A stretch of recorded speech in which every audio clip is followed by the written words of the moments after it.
Assalamualaikum warahmatullahi wabarakatuh. Kami dari kelompok 9 akan sedikit memaparkan materi mengenai teks prosedur, yaitu dengan materi inti mengenai struktur dan kebahasaan teks prosedur. Langsung saja ke materi yang pertama, yaitu pengertian teks prosedur.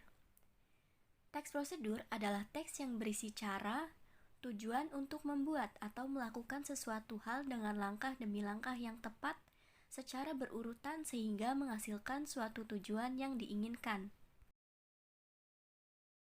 Contoh sederhananya adalah buku resep masakan. Buku resep masakan sendiri merupakan panduan dan tata cara untuk memasak, yang di dalamnya terdapat jenis makanan, bahan atau alat yang digunakan, serta langkah-langkah apa saja yang harus kita lakukan dalam kegiatan memasak tersebut. Selanjutnya, tujuan teks prosedur. Teks prosedur bertujuan untuk memudahkan pembaca maupun pendengar agar dapat mengikuti langkah atau perintah dari isi teks yang tujuan akhirnya bisa sesuai keinginan pembaca maupun pendengar.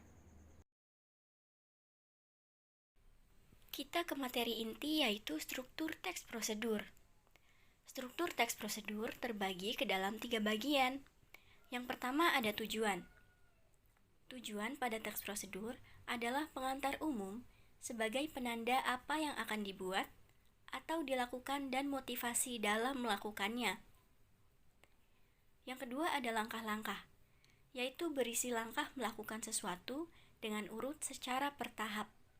Dan yang terakhir penegasan ulang atau penutup, yaitu berisi penekanan pada keuntungan dan ucapan selamat melakukan sesuatu. Berikutnya ciri-ciri teks prosedur.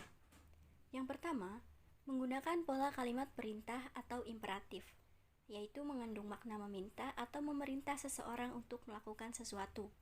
Contohnya, tolong matikan keran air itu.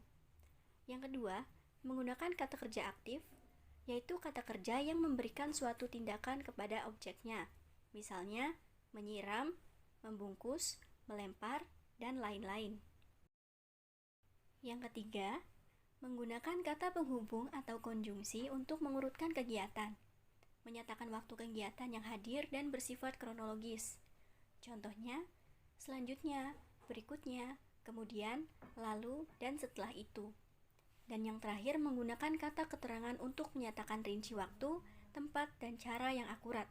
Contohnya, ibu mengiris lobak menggunakan pisau tajam. Macam-macam teks prosedur. Yang pertama, teks prosedur sederhana. Teks prosedur sederhana yaitu teks yang berisi langkah-langkah sederhana yang biasanya hanya 2-4 langkah saja dalam melakukannya. Sesuai dengan namanya, teks prosedur sederhana merupakan teks yang hanya berisi 2 atau 3 langkah saja. Proses dan langkah-langkah yang dijelaskan dalam teks prosedur sederhana juga tidak terlalu rumit dan mudah dipahami. Contohnya, cara login Facebook.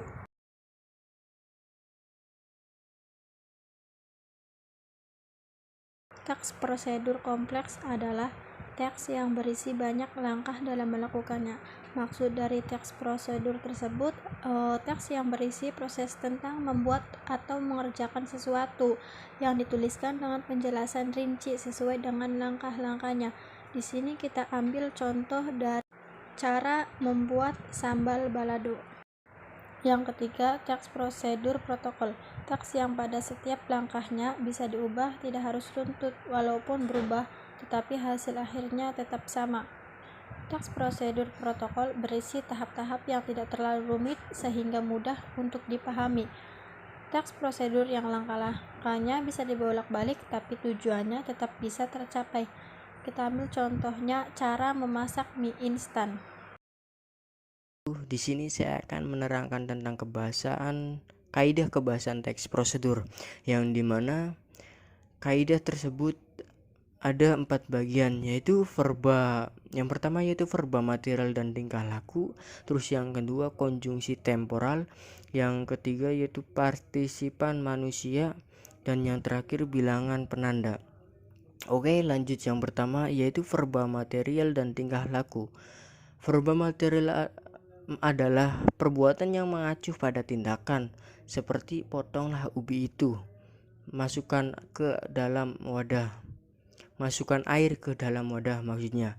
Sedangkan verb tingkah laku adalah perbuatan yang mengacu pada tindakan berdasarkan ungkapan, seperti tunggu kira-kira 5 menit, tunggu sampai matang, tetap pertahankan, dan lainnya.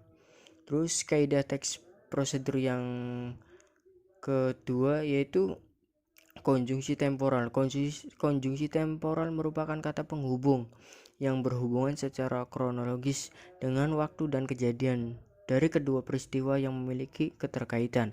Misalnya setelah ini, kemudian, lalu, sesudah itu, selanjutnya, sebelum itu, dan lain-lain.